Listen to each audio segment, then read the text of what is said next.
E eu quero que você aprenda algumas coisas muito preciosas. Primeiro, que vivemos uma vida só. Então você só tem uma oportunidade de viver, só essa. Que ela é curta e que ela é rápida. Numa vida única, curta e rápida, você só tem uma possibilidade: vencer.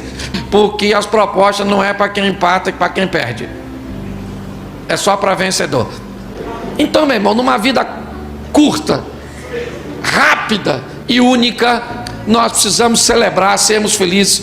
Tudo que você plantar, você vai. E o plantio é opcional, você planta o que quer, mas só pode colher o que plantou. E você sabe que é o pior do plantio? É que na hora de colher, o negócio aumenta. A colheita não vem na medida que tu plantou, ela vem recalcada, sacudida, transportando para os dois lados. Se tu fez coisa boa, na hora de colher, tu faz algo bom, tu colhe algo sensacional. Agora, se tu fez uma besteira, segura, porque na hora de colher as besteiras parece que multiplica. Você sabe, na maioria das vezes, por que um avião cai? Por causa de erro humano. A maioria. Uma margem bem pequena é de problemas técnicos. Uma margem bem pequena é de problemas climáticos. E uma margem muito grande é de falha humana. Falha humana. Então preste atenção. Todos nós estamos em busca de êxito, de sucesso, entendeu? De alcançarmos coisas positivas, com a perspectiva de que amanhã seja melhor que o hoje. Às vezes vamos olhar para pessoas extremamente equilibradas em suas emoções e vamos definir que essas pessoas são bem-aventuradas, são bem-sucedidas. E o que eu quero apresentar para vocês hoje é um equilíbrio. É encontrar uma vida única, curta e rápida, onde eu tenha os suprimentos, eu tenha aquilo que possa suprir as minhas necessidades e um pouco mais. Que se eu quero ser bem sucedido, primeiro eu pauto a minha vida em agradar, em obedecer a Deus. Se eu fizer isso, eu vou começar a receber alguns resultados que eu desejo. Quando nós olhamos o desafio que temos, sabe, é uma entrega total, sem concessão, vivendo isso de forma rotineira e não cíclica. O desafio é você acreditar que a luz existe mesmo quando prevalece a escuridão. Ao processo da fé na vida humana, a viver o processo da fé, que é você acreditar mesmo quando você não tem muitas razões para isso. Tenho muito medo dessa fé materializada, tenho muito medo da necessidade que muitas vezes nós precisamos de materializar a fé para poder ver, para poder acreditar. A nossa fé, ela passa pelo processo da inteligência, não tenho dúvida, eu estudo para isso, para aumentar a minha fé. Mas ela acontece sobretudo no momento em que eu, na solidão da minha vida, eu preciso administrar uma situação humana que me parece insuportável. E aí você começa a sentir que Deus extrai de você, de uma região que você nem sabia que possuía, de um território tão alheio, tão escondido, e Deus de repente começa a arrancar frutos de um lugar que você antes não havia semeado. É a fé como dom. Quando você começa a suportar a vida e entender aquela dificuldade a partir de um jeito novo que antes ninguém tinha te ensinado. A fé é dom. Nós recebemos esse dom e nós temos a responsabilidade de administrá-lo. Que a salvação na nossa vida é dom, mas é uma tarefa.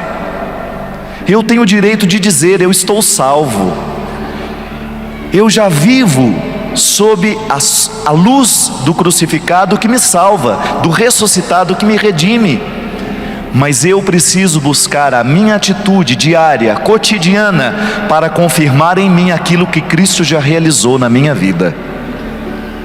Da mesma forma como a fé humana nos indica para uma fé maior, a amizade, quando você é capaz de confiar no outro e você acreditar que o outro cuidará de você, como é importante para nós a experiência da confiança de quem está do nosso lado, de quem nos cerca, de quem cuida de nós, de quem cuida da nossa vida. Precisamos confiar, isso é fundamental. A experiência da fé é natural na vida humana. E a partir dessa experiência humana, Deus nos convida a viver uma experiência sobrenatural, isto é, que vai extrapolar o contexto daquilo que você consegue compreender, para lhe fazer adentrar um território que antes você nunca imaginava que seria capaz de pisar. A fé vai ser vivida, vai ser experimentada, enquanto a gente for gente. Da mesma maneira como eu vivo o meu processo humano de confiar, de acreditar no outro, eu estou fazendo a minha travessia, eu estou fazendo o meu processo de caminhada, de retirada deste lugar comum para adentrar o território do incomum. É porque somente essa fé poderá nos mover na direção do homem e da mulher que Jesus, que Deus idealizou para cada um de nós.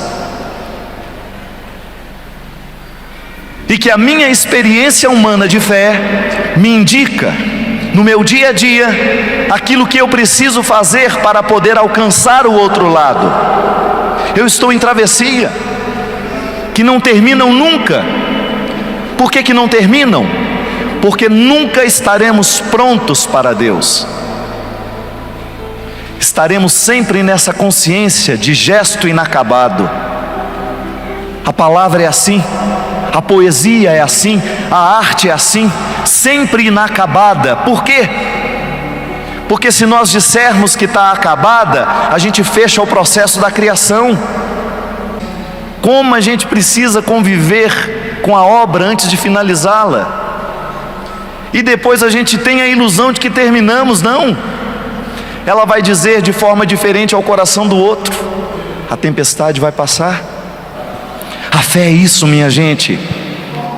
Nós somos estrelas em processo de deslocamento, é a luz que se desloca. Deus vai visitar a sua vida assim, a partir da particularidade daquilo que você é. Ele falará ao seu coração a partir da sua história, e a sua fé precisará crescer a partir da sua estrutura humana, de maneira que nós nunca podemos comparar. Eu tenho mais fé que você, você tem mais fé do que eu. Não. Nós não podemos medir o tanto que do meu processo eu já sou capaz de crer neste momento da tempestade, mas posso garantir a você que se nós nos livrarmos deste questionamento imbecil do quanto cremos ou do quanto não cremos, e se nos firmarmos no propósito de prevalecer de pé no momento da dificuldade, nós teremos um salto qualitativo neste processo da crença, da fé. Por que nós precisamos de homens e mulheres de fé? Por que nós precisamos cada vez mais de nos firmar nessa responsabilidade de fazer as travessias necessárias que a nossa fé vai nos colocar?